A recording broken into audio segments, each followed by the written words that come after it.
Monsieur Souleymane Jules Diallo, vous avez la parole pour 10 minutes. Merci Fatih. Mes salutations à tous ceux qui ont fait le déplacement pour participer à cette activité qui correspond à une journée mondiale de mobilisation en soutien au camarade président Ibrahima Traoré. Je remercie aussi les organisations de cette activité, notamment Korakama TV, qui est composé de plusieurs jeunes militants panafricanistes et qui comprennent les enjeux. Moi, je vais aller au-delà de la problématique de la France-Afrique, parce qu'en fait, il faut comprendre comment fonctionne le système capitaliste international, comment fonctionne l'impérialisme, dont la France-Afrique n'est qu'un compartiment. Donc c'est un modèle, c'est un système de pensée global qui essaie à chaque étape et à chaque processus de notre histoire de pouvoir tout simplement mettre la main sur les ressources stratégiques dont ils ont besoin pour faire fonctionner la massif. Alors la France-Afrique, si je parle en image, c'est comme un serpent qui a plusieurs têtes. Donc vous avez un levier, effectivement, qui est économique, vous avez un levier qui est politique et vous avez un levier qui est militaire. Mais ces trois leviers-là sont enveloppés par ce qu'on appelle une influence culturelle et médiatique. Parce que c'est à travers la culture qu'on parvient à créer ce qu'on appelle un soft power, puisqu'il s'agit d'une guerre hybride. C'est une guerre hybride. Maintenant, la domination sur le plan économique, elle se manifeste via le franc CFA. Et je pense que c'est un combat que beaucoup de mouvements panafricanistes ont porté.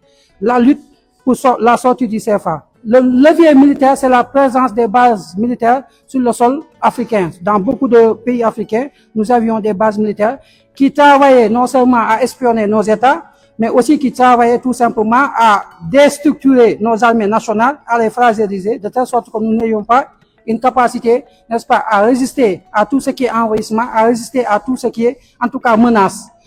Le dernier levier, c'est le levier politique. Et dans le levier politique, vous pouvez mettre la diplomatie, vous pouvez mettre tout ce que vous voulez. C'est ce qu'on appelle le lobbying. En fait, c'est même via la démocratie qui est aussi un instrument interne de ce levier politique. Ils nous ont fait quoi à la démocratie? Pourquoi? Parce qu'à travers la démocratie, ils avaient la capacité, n'est-ce pas, à détecter, à coopter des profils politiques qui foncièrement étaient endoctrinés dans leur propre mode de pensée et que ces gens-là, on les aidait pour qu'ils accèdent au pouvoir.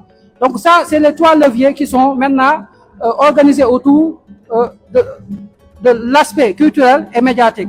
Et c'est pourquoi actuellement, la France-Afrique, où le système impérialiste n'a pas changé de mode opératoire. C'est l'approche et le mécanisme qui changent. Aujourd'hui, nous sommes face à une guerre informationnelle, communicationnelle. C'est ce qu'on appelle l'influence médiatique.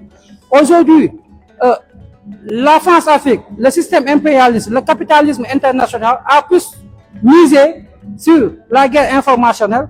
Comment coopter du point de vue artistique des acteurs, notamment des artistes, des rappeurs, pour que ces gens-là puissent influencer la jeunesse africaine de telle sorte que cette jeunesse-là ne se concentre plus sur les vrais enjeux, mais soit, n'est-ce pas, dans d'autres terrains de jeu qui probablement ne conviennent pas, n'est-ce pas, à leur peuple.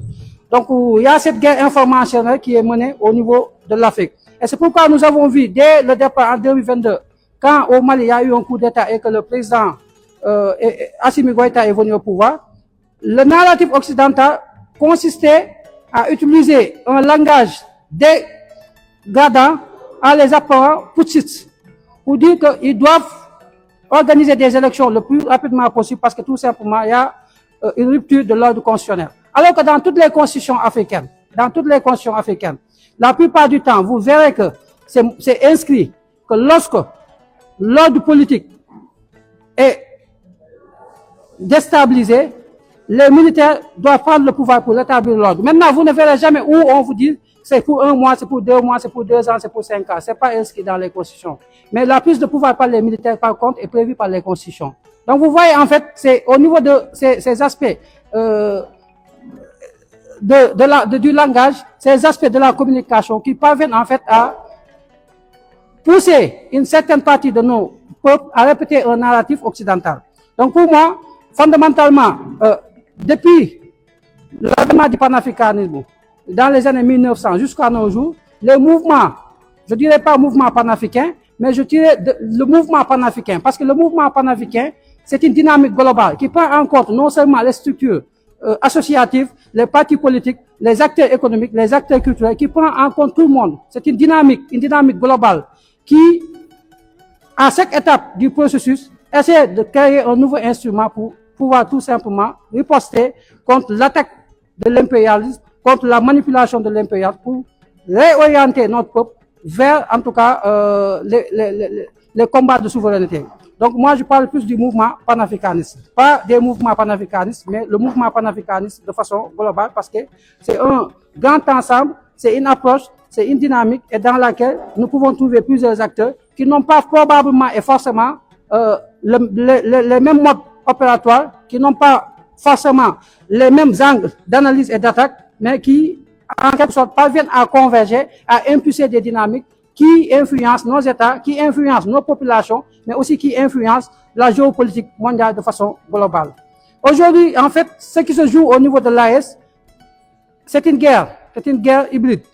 C'est une guerre pour le contrôle des matières premières, c'est une guerre pour le contrôle des ressources stratégiques. C'est une guerre pour la déstabilisation de l'Afrique de l'Ouest.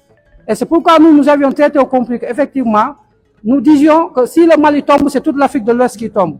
Et aujourd'hui, nous disons la même chose. Si l'AES tombe, c'est toute l'Afrique de l'Ouest qui tombe. Parce que l'objectif final, c'est d'avoir un contrôle profond et de façon systémique sur l'ensemble de cette partie ouest africaine-là, pour continuer, n'est-ce pas, à exercer une influence de l'impérialisme européen, occidental, mais aussi de l'impérialisme américain. D'ailleurs, souvent les gens parlent de la France et ils oublient les États-Unis. Alors que les États-Unis, ce sont les chefs de bandits de l'impérialisme.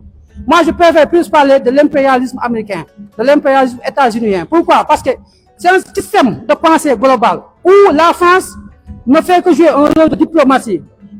C'est l'enfant gâté des États-Unis qui joue le rôle de diplomatie et qui porte la plupart du temps la communication de l'impérialisme. Mais nous avons vu que récemment, les États-Unis, avec le général du commandement de l'Afrique, finalement, il a décidé, n'est-ce pas, de s'afficher. Parce que tout simplement, c'est un système qui est en train de s'affoler.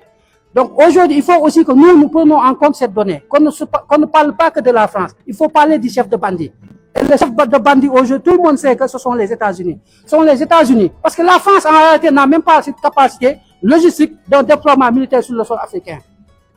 La France n'a pas une capacité logistique de déploiement militaire sur le sol africain. La France n'a pas les capacités financières, n'est-ce pas, pour entretenir une armée pendant des décennies sur le sol africain.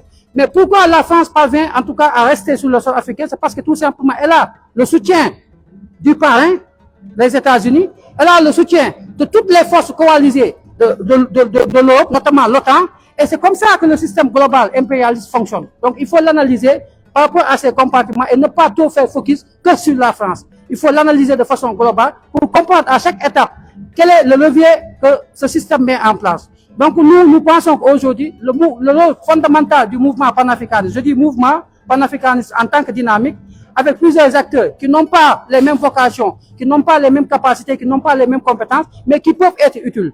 C'est d'abord une riposte du point de vue communicationnel. Il faut que nous construisions notre propre narratif, qu'on ne soit pas dans ce discours de victime, qu'on crée des discours de victoire. L'Afrique est en guerre, et cette guerre, nous allons la gagner et nous pouvons la gagner. Aujourd'hui, il faut construire ce discours de victoire, parce qu'aujourd'hui, l'AES, effectivement, a fait connaître au système capitaliste une défaite. D'abord, le départ des opérations françaises sur le sol du Mali, le départ de la MINUSMA sur le sol du Mali, sur le sol aérien de façon globale, ça c'est des victoires qu'il faut raconter. Il ne faut pas être dans ce discours de victimisation. Nous sommes forts, mais nous ne sommes pas encore conscients que nous sommes forts. Aujourd'hui, l'AES est en train de chambouler toute la géopolitique mondiale et même africaine au niveau continental. Pourquoi? Parce que je dis souvent, l'AES, c'est un espace qui détient plus de 300 tonnes d'or par an.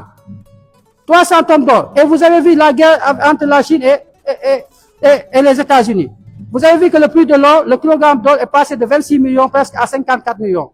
Mais si on a une capacité de mobilisation d'or et qu'on parvient à nationaliser nos entreprises et qu'on parvient à avoir une réserve d'or assez conséquente, mais on passe automatiquement de l'or à la création d'une monnaie souveraine nationale.